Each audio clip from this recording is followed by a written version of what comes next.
Hello বাচ্চারা, চলো শিখি রংধনুর 7টি রং। পার্পল, PURPLE, বেগুনি।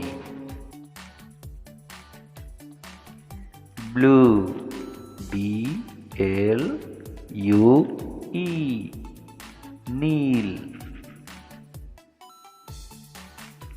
স্কাই ব্লু, SKY, আকাশী।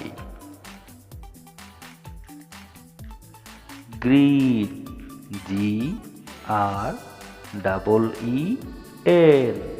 সবুজ। ইয়েলো, YELLOW, হলুদ। অরেঞ্জ, ORANGE, কমলা। রেড, RED, লাল। সকলে ভালো থাকবা। ধন্যবাদ।